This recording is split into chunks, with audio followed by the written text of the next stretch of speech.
nunca fui aquela pessoa que tinha muita curiosidade em fazer leitura de mão, até porque eu sou meio cética quanto a isso e ficava meio assim, como é que a pessoa lê a tua mão, né, e consegue prever o seu futuro? Até que surgiu uma grande curiosidade quando eu li o livro Comer, Rezar e Amar, uns 10 anos atrás, onde a Liz, é uma história verdadeira, tem o filme também que você provavelmente assistiu, se não assistiu, assista.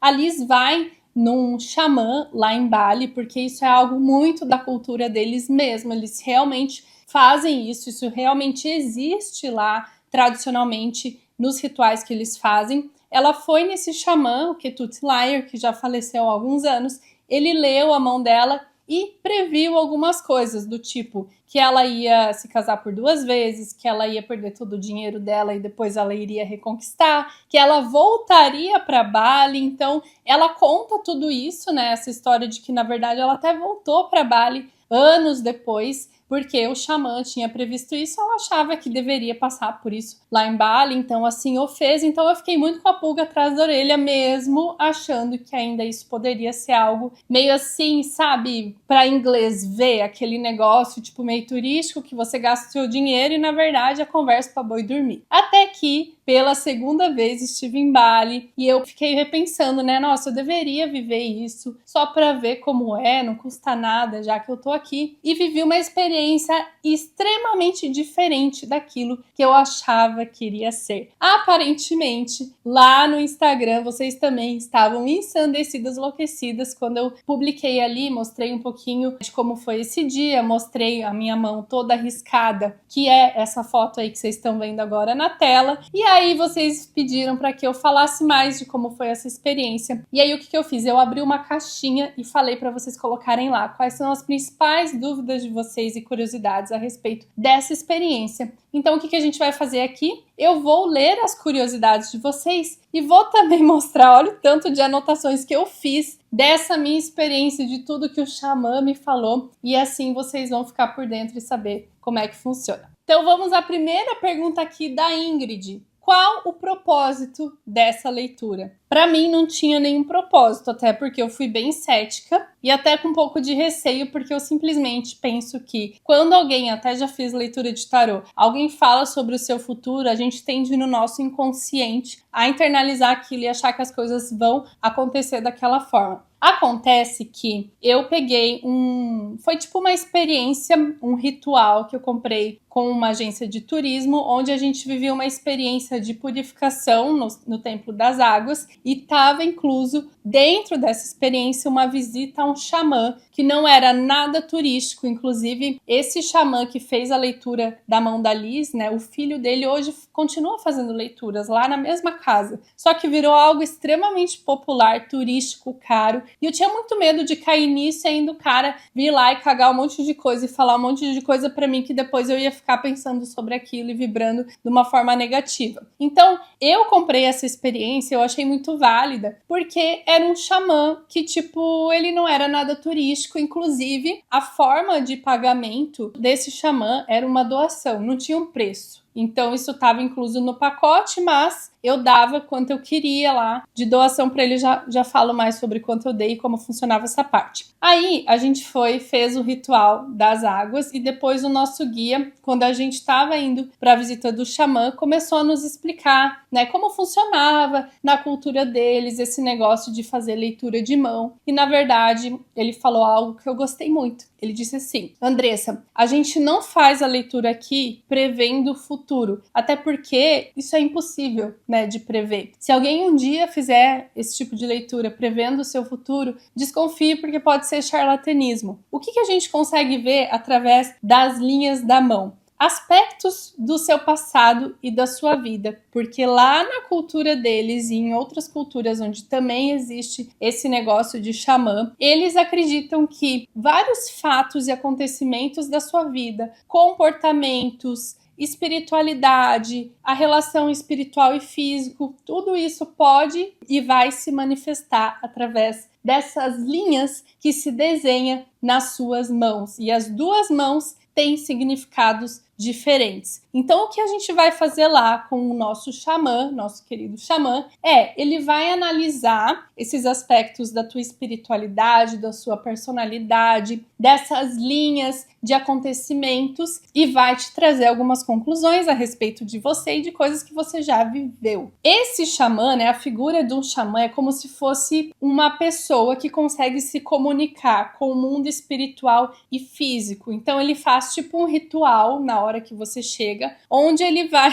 e se conecta, né, com esses mensageiros. E aí depois a gente inicia a leitura. Então ele é uma figura meio mística, ele não faz só leitura de mão, ele também é um healer, um curandeiro. Então se você tem dores, eles fazem até exorcismo, assim, um negócio meio... É uma figura, assim, importante na sociedade balinesa, não sei outros lugares que eu não conheci, mas lá é como se fosse, tipo, meio que um padre, sabe? Um pastor, ele também aconselha sobre vida. Então realmente é uma figura diferente de tudo que eu estava acostumada a ver. E aí, respondendo então a Ingrid, não teve propósito, né? Eu não tinha propósito, mas o propósito em si dessa leitura é trazer essas conclusões para você e ver se faz sentido ou não. E aí, achei interessantíssimo tudo o que a gente viveu lá. Pergunta da Mari: o que mais te surpreendeu? Então, o que me surpreendeu foi, primeiro, essa questão de que ele não ia prever o meu futuro, e sim ia tirar essas conclusões, e também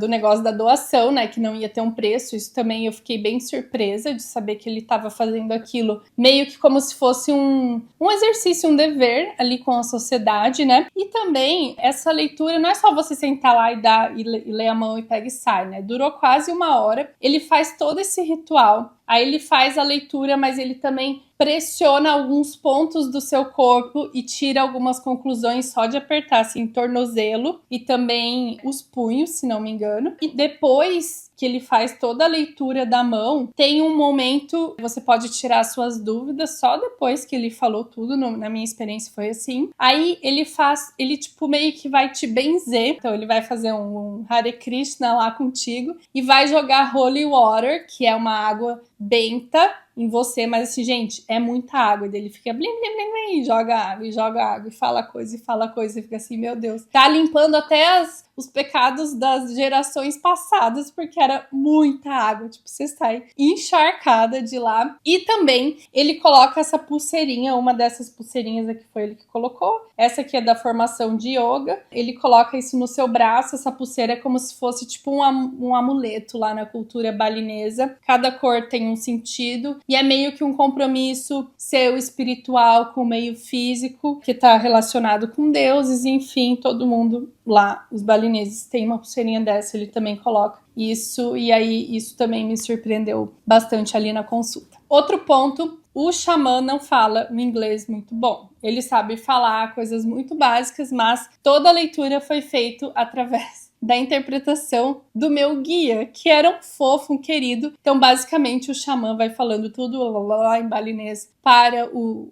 guia, para o Manu, e o Manu traduzia para mim. Eu acho que nessa ponte se perdeu muita informação, porque, tipo, ele ficava lá 20 minutos falando pro Manu um negócio, aí o Manu me olhava e traduzia, tipo, em 1 minuto. Aí eu assim, mano, mas ele falou muito mais coisa, entendeu? Eu queria saber tudo que ele falou. Então, cara, se fosse hoje, eu acho que eu levaria meu celular num gravador e eu gravaria tudo pra depois traduzir com a ajuda de inteligência artificial, porque eu acho que muita coisa se perdeu no meio desse caminho, até porque o Manu tava meio cansado, já era fim de dia, então eu fiquei meio cabreira com isso, sabe? Próxima pergunta, da VV. Ele te explica o significado de cada linha. Dá para conversar com o xamã durante a leitura? Então, acho que já falei um pouco disso, né? Mas, sim, como vocês viram aí na foto, vou colocar de novo na edição aqui do vídeo. Cada linha tem um significado. Ele me explicou o seguinte, que a mão direita é mais relacionado à sua espiritualidade e a mão esquerda é a sua relação com o mundo físico. Mas assim, bem na hora que eu cheguei, ele apertou os meus punhos, né, como eu falei, e depois apertou aqui o tornozelo. Quando ele apertou os punhos, ele já virou para mim e falou assim: You have a strong male energy. Ou seja, você tem uma energia masculina muito alta. Já acertou de cara. Eu tenho uma energia masculina muito alta. Depois ele olhou os meus dedos e falou que dos meus 10 dedos, só esse dedinho aqui é feminino. Então, aparentemente, cada dedo tem um formato diferente, sendo que um tem uma característica feminina, que só comprovou aquilo que ele já tinha dito. E quando ele apertou o tornozelo, eu senti mais dor do lado esquerdo do que direito no ponto que ele apertou. Aí o Manu explicou o seguinte: do lado direito significa que eu teria, se eu sentisse mais dor, eu teria mais dúvidas e mais questionamentos relacionados à emoção, e do lado esquerdo que eu teria mais dúvidas e questionamentos relacionados ao racional. Como eu senti mais dor do lado esquerdo, então eu tinha mais dúvidas relacionadas a questões racionais. Mas o que o Manu falou, né? 85% das pessoas que eu trago aqui que são ocidentais, ou seja, nós aí, Brasilzão, americanos, europeus, a maioria, 85%, tem mais dores relacionadas ao racional. Porque a gente, no Ocidente, e isso eles também me explicaram lá, o xamã também me explicou isso, a gente racionaliza muitas coisas, a gente tende a usar menos a nossa intuição, o nosso lado espiritual, nossa comunicação com Deus, e a gente tenta racionalizar todos os nossos problemas. Então ele falou que isso é muito comum e foi comprovado. O meu amigo também estava comigo, para ele foi a mesma coisa, dores relacionadas ao lado racional. E aí ele desenha essas linhas, né? Como eu falei, aqui na minha mão do lado direito tem um M bem definido. Ele falou que esse M bem definido, também vai mostrar a fotinha aí para vocês, ele é um M relacionado à espiritualidade. Aí ele começa a fazer afirmações. Ele, olha, dá para ver que você é uma pessoa muito conectada com a sua espiritualidade, que você quer desenvolver isso, porque tem uma linha que está ficando cada vez mais forte desde o seu nascimento até o momento presente. Só que você, de repente, não sabe como continuar desenvolvendo a sua espiritualidade. Então, ele vai tirando essas conclusões, tá? Ele também consegue ver essa linha dos punhos. Então, ele, por exemplo, falou que pelas minhas linhas, que eu tenho 3, ele vai desenhando, né? Ele falou, aqui a sua vida tá sempre em movimento. Teve alguma coisa relacionada a você fazer isso? Aí ele viu que eu era uma pessoa hard worker, que trabalhava muito. Tem algo relacionado às linhas aqui dos dedões, que dá para ver se você é uma pessoa de múltiplos parceiros ou uma pessoa mais fiel. Então, meio que as tuas mãos vão te entregando. E tudo que ele vai falando, gente, faz muito sentido. Você fica assim, o cara tá me escaneando. Eu tenho várias linhas que se cruzam, tá? Então ele foi falando que essas linhas que se cruzam são como se fossem estrelas no céu. Isso significa que eu já comecei muitos projetos na minha vida. E foi diferente, por exemplo, da conclusão que ele trouxe pro meu amigo. E ele, tipo, falou, uau, você é nova, mas você já começou muita coisa na sua vida. Tipo, você é uma pessoa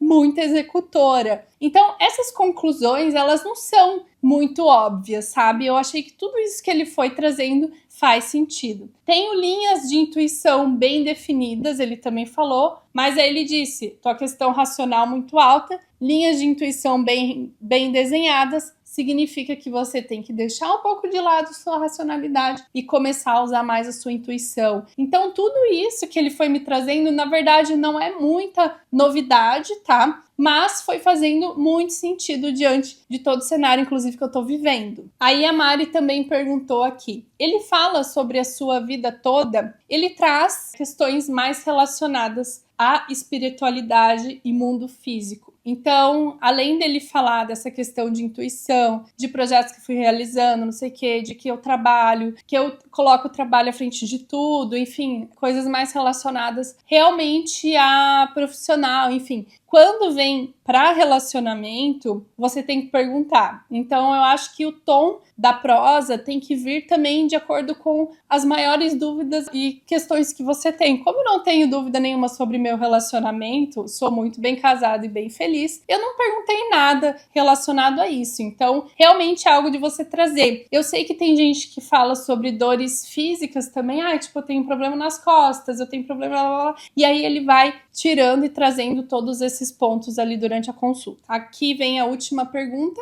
Valeu a pena? E aí eu já vou responder e depois disso eu vou trazer aqui de forma mais geral, fazendo a leitura ali das minhas notas, de coisas que eu acho que são interessantes de vocês saberem a respeito da análise, e aí vocês vão entender se um dia vão fazer isso também. Então, valeu a pena? Valeu, né? Eu acho que toda experiência vale a pena. Como eu disse, como não teve esse negócio de ficar adivinhando o futuro, e sim muito mais para falar sobre meu momento presente e as coisas que eu já realizei, eu achei que trouxeram algumas confirmações muito interessantes. Foi um momento único ali, sentadinha no chão, de perninha cruzada, o cara fazendo leitura, o meu guia ali. Então, tudo aquilo era algo assim que eu desenhava na minha cabeça desde quando eu tinha lido o livro. A casa, o lugar, no meio da natureza. Depois eu fiquei lá do lado de fora esperando o meu amigo e tinha, tipo, o galo andando por ali, a mãe do xamã lavando o chão, sabe? A mulher com 95 anos lá, super... sabe? Depois o xamã falou, vamos tirar uma foto. Na hora do pagamento também acho interessante, o xamã falou, bom, o guia na verdade falou, olha, é doação, né? Então vocês doam quanto vocês quiserem, o recomendado é mínimo tanto, que se não me engano, acho que tipo 10, 15, 20 euros, algo nesse sentido. E aí eu tirei o dinheiro do bolso, né? Já tava separado, e fui entregar pro xamã. E o xamã falou, não, eu não toco no dinheiro, pode colocar lá dentro, entregar pro guia. E eu acho que tem algo assim dessas pessoas que são muito ligadas com espiritualidade. A gente vê que alguns yogis, gurus, enfim, eles têm essa barreira em tocar o mundo físico. Tá, então o dinheiro, ele tá muito ligado ao físico, então eles, para não atrapalhar essa comunicação espiritual, eles preferem ficar longe disso, que traz alguns prejuízos, né, porque se você, por exemplo, não quer pagar suas contas, alguém vai ter que pagar para você, mas eu achei isso interessante, ele realmente não tá preocupado com o valor, com quanto vai ganhar, e de certa forma as coisas dão certo para ele, então eu fiquei tirando essas conclusões, sabe, ao longo dessa experiência, e como eu disse, né, se for fazer, busque alguém que mesma vibe, sabe? Doação. Eu não sei o endereço, eu até fui olhar no Google para ver se tá escrito lá xamã, healer, não tinha nada, ou seja, é muito um negócio de boca a boca, eu acredito. Bem local, sabe? Então, precisa conhecer pessoas. E, cara, deixa aí nos comentários o que vocês estão achando disso. Se vocês também têm curiosidade, que outras meninas aí vão ler também, e aí, de repente, vocês trocam uma ideia sobre isso e eu tiro mais insights aí para próximos vídeos. Mas, de modo geral, tá? Eu achei que valeu super a pena. E aí, além de tudo o que eu comentei com vocês, né, que ele foi me trazendo de insight, eu fiz uma pergunta para ele que eu acho interessante de trazer para vocês, né? Falei, de fato, eu tô buscando muito desenvolver esse meu lado espiritual e eu queria um conselho, né, de como eu desenvolvo isso. E ele falou, sabe o que, gente? Eu fiquei assim, com um ponto de interrogação na minha cara. Ele falou assim, para você desenvolver o seu espiritual, você tem que começar sorrindo, tipo, smile. Daí eu fiquei assim dele, smile with your face, smile with your heart, tipo, sorria com a sua boca, com seus dentes, sorria com seu coração, não fique buscando felicidade, tipo, a vida é agora, você já é feliz, você já tem tudo que você precisa para ser feliz, não fique esperando um grande acontecimento. E o sorrir, ele trouxe essa questão muito interessante. O sorrir, ele te ajuda a produzir hormônios de bem-estar, de felicidade, fortalece a sua imunidade. Então, tudo isso vai te ajudar cada vez mais, esse ato de ser feliz, de ser grato, a se conectar com o mundo espiritual. Então, ao invés dele me indicar um livro, dele me indicar uma oração, tipo, ele falou, cara, sorria. Aí eu fiquei assim, uau. Aí ele literalmente deu essa aula de hormônios, falou dessa questão da gente ser muito estressado, que quanto mais a gente se estressa, mais a gente vai produzindo cortisol, menos feliz a gente vai se tornando, aí vira essa bola de neve, quando na verdade a gente deveria fazer um ato simples, né, que é todo dia acordar com gratidão e trazer o sorriso para nossa cara. E por fim, eu acho que é uma conclusão que também é muito válida para vocês, ele falou o seguinte, se você quer mudar o seu lado espiritual, você precisa mudar o físico e vice-versa. Não tem como você fortalecer o seu espírito sem fortalecer o seu físico. E não tem como você fortalecer o seu físico sem você fortalecer o espírito, porque tem uma conexão clara entre o físico e o espiritual. Então ele explicou, inclusive se você quiser fazer o teste, né? Tá vendo essa linha aqui de cima e essa linha aqui de cima? Se você põe as suas mãos assim, você vê que essas duas linhas, elas se conectam de uma mão para outra. Bom, comenta aí se a sua conectou, porque eu acho que a de todo mundo conecta, tá? E ele falou que isso é uma prova clara de que o nosso lado espiritual está conectado com o nosso lado físico. Acontece que às vezes a gente só quer fortalecer um e não quer fortalecer o outro. Esse é um dos princípios do yoga, por exemplo, onde além de você viver a filosofia, você também vive o lado físico, fazendo as posturas. Que não tem como você sentar para meditar e rezar, né, orar, se conectar, se você não tiver as costas bem eretas, uma postura bem fortalecida, as pernas que irrigam sangue, que tem uma circulação boa. Então, é isso, né? O yoga é muito sobre isso. E quando ele falou, eu falei, cara, faz muito sentido. Então, não adianta só a gente, tipo, ai, eu quero super passar o dia inteiro rezando, meditando e o teu corpo lá é uma porcaria. Você comendo mal, você dormindo mal. Entende que as coisas estão conectadas? Então, achei essa experiência muito enriquecedora, trouxe insights super novos e percebam, né, que em nenhum momento ele tocou o meu futuro e disse, vai acontecer isso, vai ter tantos filhos, nada disso. Até porque, como o próprio guia falou, ninguém consegue prever, não acredite em quem consiga prever o futuro. E é isso, espero que vocês tenham gostado. Um beijo e até o próximo vídeo.